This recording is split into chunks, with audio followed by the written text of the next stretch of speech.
Pemirsa, memang di tengah perkembangan dunia teknologi informasi, tidak hanya para jurnalis profesional yang bisa menyampaikan informasi langsung kepada publik, tapi kita juga sebagai warga biasa bisa menyampaikan informasi untuk disampaikan kepada masyarakat. Dan inilah yang disebut dengan citizen journalist.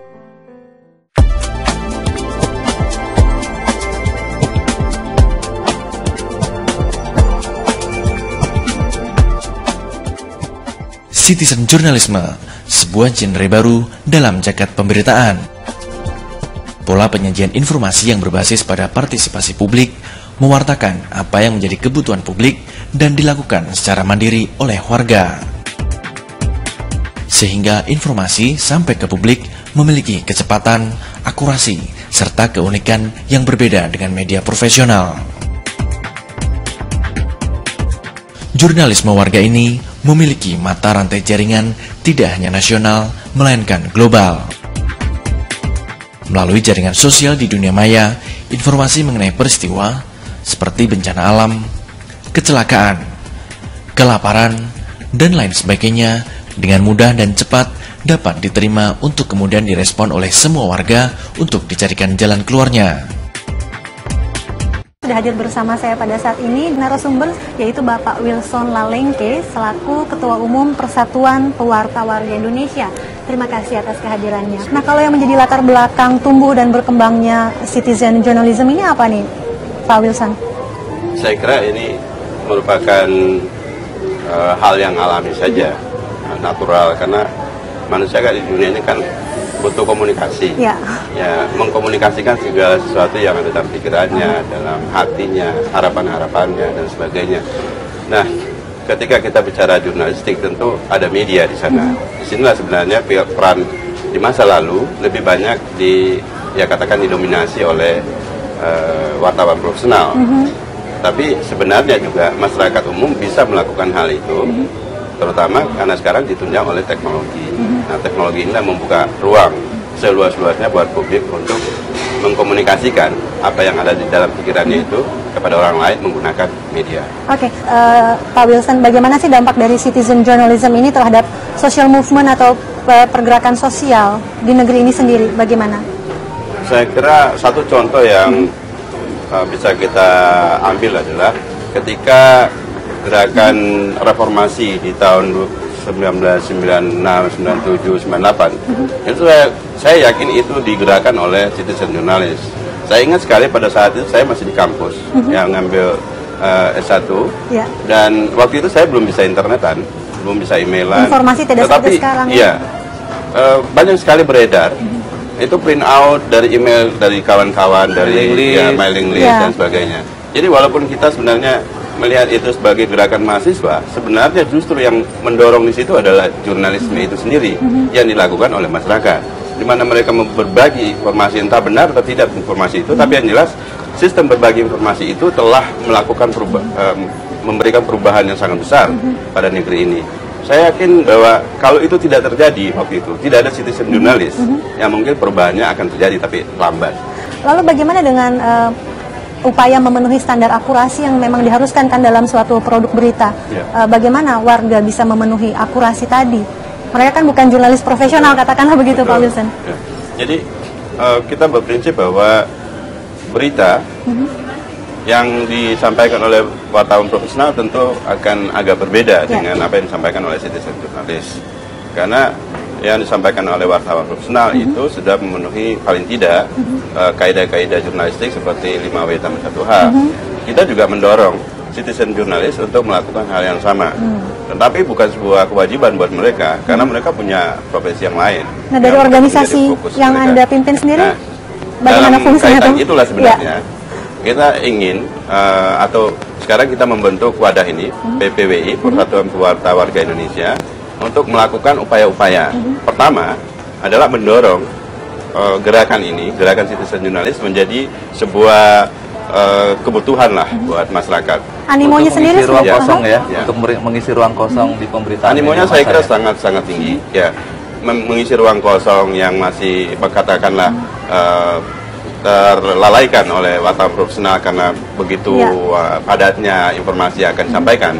Nah, yang kedua adalah kita juga memberikan pelatihan-pelatihan dan kita undang teman-teman profesional, wartawan profesional untuk melakukan kegiatan bersama kita, memberikan pelatihan-pelatihan. Nah, ini ada satu yang menarik, mengisi ruang kosong. Bisa ada contoh kasus nggak sih Pak Wilson, bagaimana kemudian citizen journalism atau citizen journalist ini bisa mengisi ruang kosong tadi?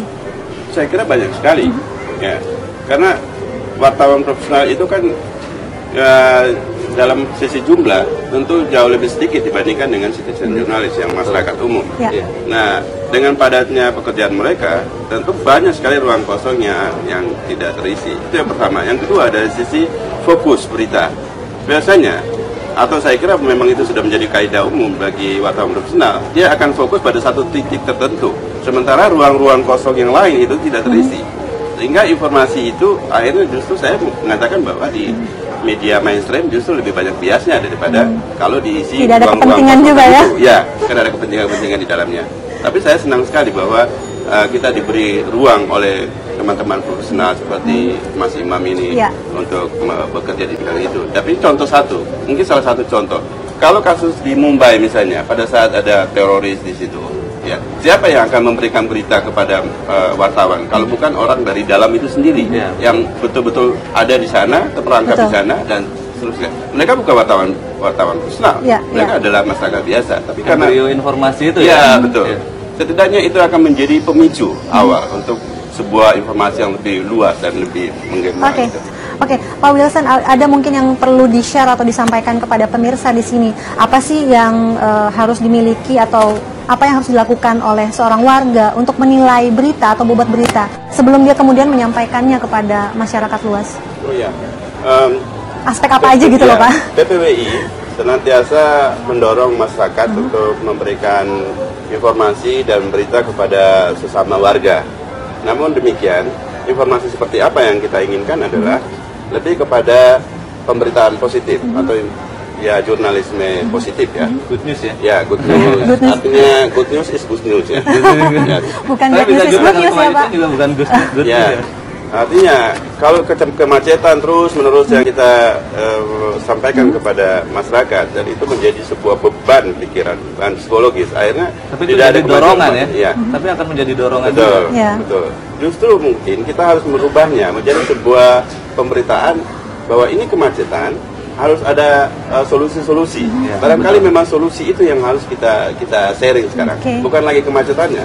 Karena macet itu sudah setiap hari akhirnya membebani pikiran kita makin kurus dan sebagainya, negara ini nggak maju-maju. Ya Mas Imam, ini kan citizen journalism itu identik dengan advocacy journalism, dan ini merupakan salah satu bentuk nyata dari social movement. Bisa diceritakan nggak? Iya, jika kalau kita mengamati citizen journalism, kita akan lebih mendekatkan pada advokasi journalism. Artinya bahwa masyarakat sendiri, kalau dulu masyarakat yang punya duit, yang bisa menyewa pengacara, ya kan, ibaratnya seperti itu. Tapi sekarang pun kita bisa membela diri kita sendiri dengan cara apa? Dengan cara citizen journalism, yaitu adalah memberitakan apa yang kita alami atau keluarga kita alami atau orang terdekat yang kita alami. Jadi disitulah yang membuat kita menjadi social movement yang begitu tinggi. Contoh saja kalau di gerakan Facebooker, pendukung A, B, C atau dompet untuk berita dan kayak seperti itu juga didukung dari citizen journalism. Jadi benar-benar sangat membantu sekali masyarakat yang tidak tersentuh oleh media itu akan lebih terperhatikan dengan adanya citizen journalism. Oke, nah ini menarik dari Prita ya, kasus Prita. Jurnalis profesional aja Pak tidak imun dari yang namanya gugatan hukum karena dianggap pencemaran nama baik. Nah, bagaimana dengan citizen journalist itu sendiri? Bagaimana dia kemudian bisa memastikan atau melindungi dirinya sendiri dari kemungkinan-kemungkinan itu? Jadi saya melihat fenomena Prita itu sebagai contoh yang bagus untuk kita belajar dari sana. Artinya bahwa melindungi diri kita dari gugatan-gugatan ataupun kegiatan-kegiatan kita sebagai citizen jurnalis itu undang-undang saja tidak cukup.